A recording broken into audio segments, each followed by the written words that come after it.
prestigiam o blog do Edson Silva.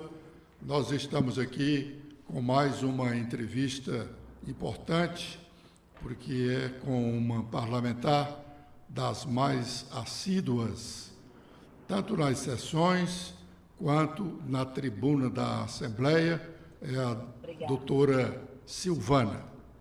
É médica. Muito obrigada, Edson. É médica, parlamentar atuante e evangélica. É bom frisar isso, né?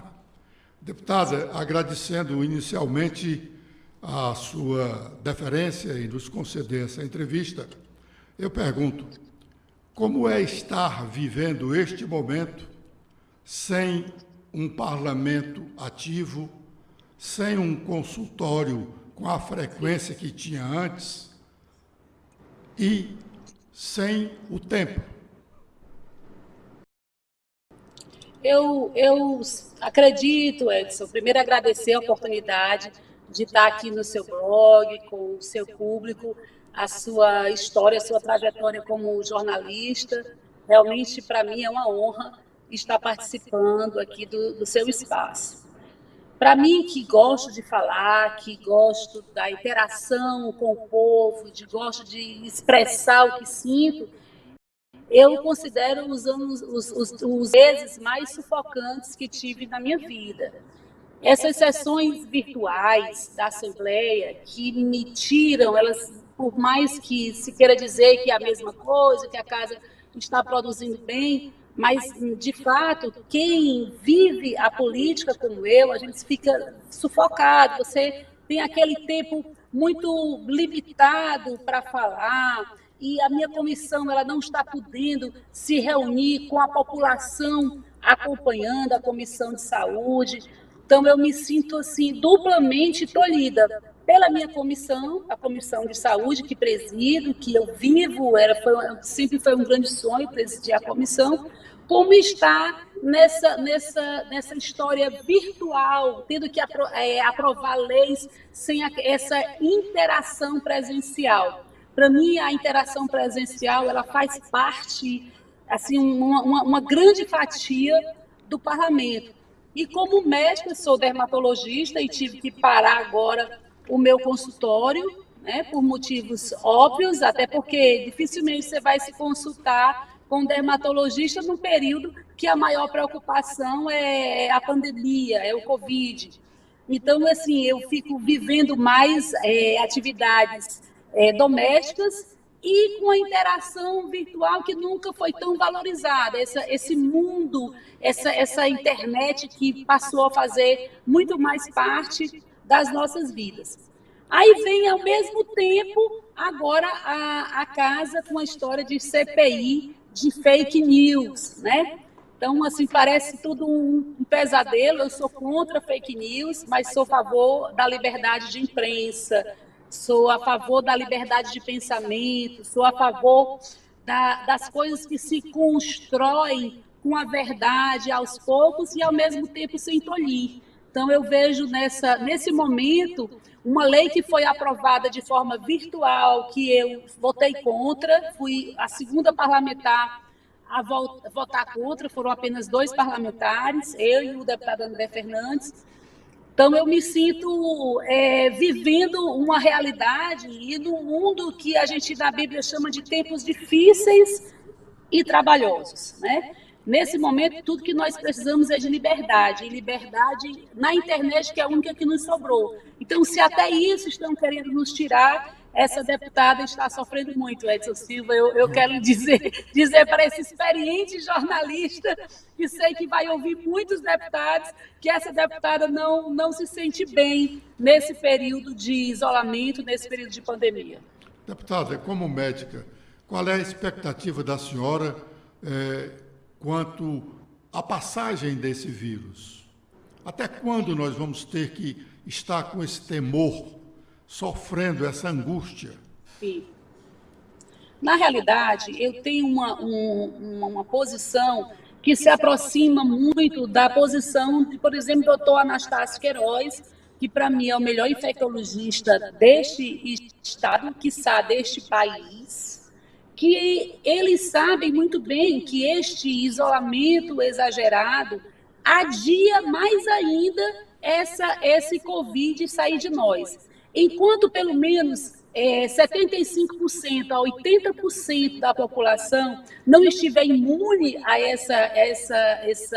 esse vírus, ele vai continuar entre nós.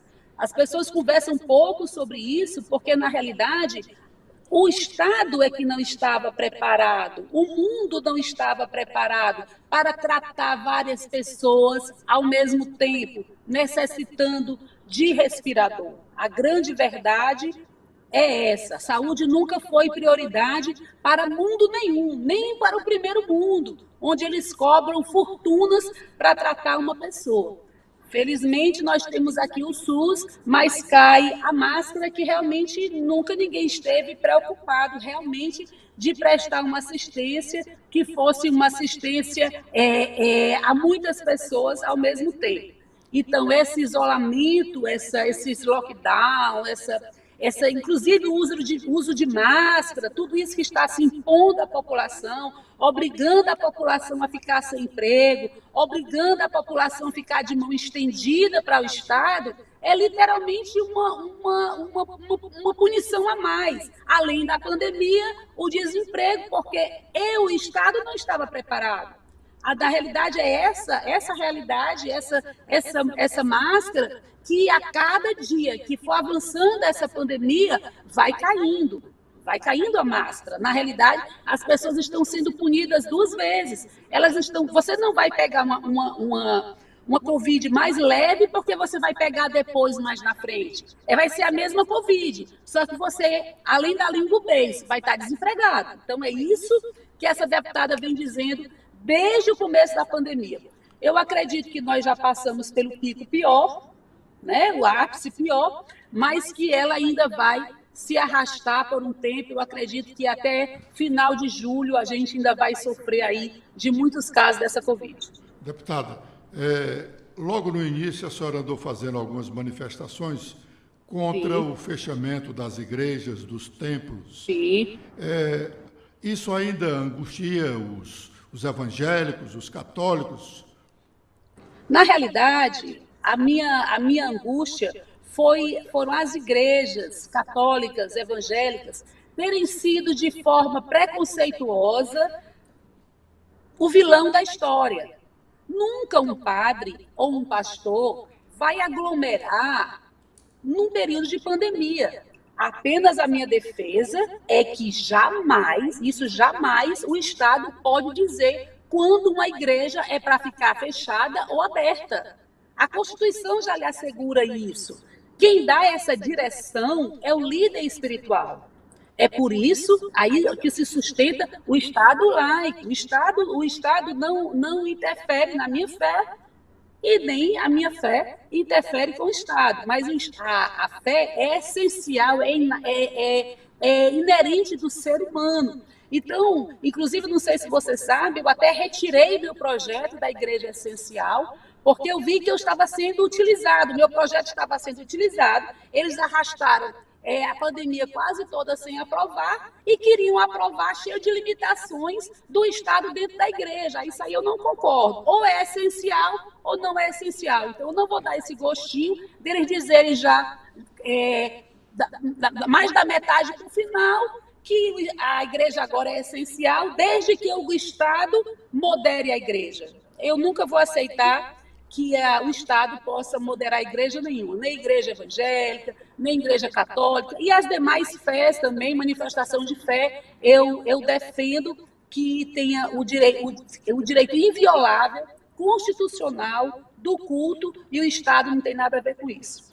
Nem Hitler fechou a igreja. Mas, deputada, a senhora acha realmente que, neste momento, poderia se facilitar alguma aglomeração, pequena ou grande?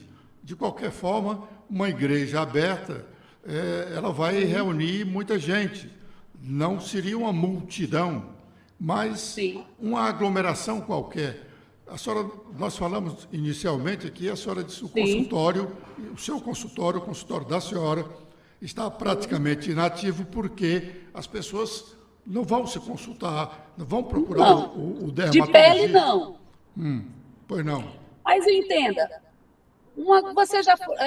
eu fui no Extra ali do Iguatemi, no sábado. Francamente, não tinha menos de 1.000 pessoas lá dentro, não. Era multidão. Se você passar na Caixa Econômica Federal, não precisa nem ser dia de recebimento, mas não tem só uma pequena multidão, não. É uma grande multidão. Se você for, qualquer banco, inclusive no Bradesco, se você for no supermercado, qualquer supermercado, então, é aglomeração só se for igreja. Se for na porta da Caixa Econômica, ok, não é aglomeração. Ok, você pega o vírus só se for na igreja. Se for no banco, você não pega Covid, você pega só o dinheiro. Ora, Edson Silva precisava eu não raciocinar, as pessoas sabem disso. Um Deputada, pastor, um padre, ele é capaz, só para eu concluir meu raciocínio, meu amigo, pois não. um padre, um pastor, ele disciplina o povo muito melhor que um gerente de banco. Um gerente de banco, você tem raiva dele, você nem conhece ele, a gente nem conhece, mas o pastor, o padre, não. O padre está lá, toda missa do seu lado, o pastor também. Se ele disser, você senta aqui, o outro lá, você não vai sentar para desafiar o seu líder espiritual, não. Agora, no banco, não. Eu quero ver botar lei dentro do banco. Deputada, o que é que a senhora acha que mudará quando essa pandemia passar? A sociedade estará melhor, estará igual, ficará temerosa durante muito tempo ou volta tudo a ser o que era antes? Eu falo em termos de sociedade e igreja. A igreja se fortaleceu muito por conta dessa pandemia. A igreja, ela está mais ligada, nunca esteve tão ligada um ao outro, ao seu pastor, ao seu irmão, que na época da pandemia. Nós tivemos algumas lives com pastores e a gente tem registrado isso, que as pessoas ficaram com mais medo do fim. Na realidade, nós estamos nos aproximando do fim. O que é que eu chamo fim? É a volta de Jesus, é o final desse tempo, dessa geração, sabe? Então, eu entendo que as pessoas vão sair muito melhores depois dessa pandemia, assim, mais humanas. Você vê que o espírito da caridade, ele se despertou muito mais. Você vê pessoas no semáforo doando alimento, você vê nós mesmos participando de cestas básicas, inclusive, todo o interior do estado, a dor do interior a gente está sentindo aqui. Então, eu acho que as pessoas estão mais solidárias. Eu entendo que, pelo menos em termos de Ceará, eu vejo que nós vamos sair muito melhores dessa pandemia.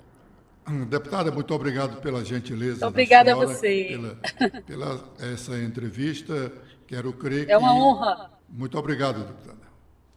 Um abraço e conte sempre conosco, viu? Um grande abraço para todos os seus ouvintes, aí que acompanha esse importante blog que eu sou fã. Eu, pessoalmente, sou fã da experiência e em você eu vejo competência e experiência. Um grande abraço, meu amigo. Obrigado, deputada.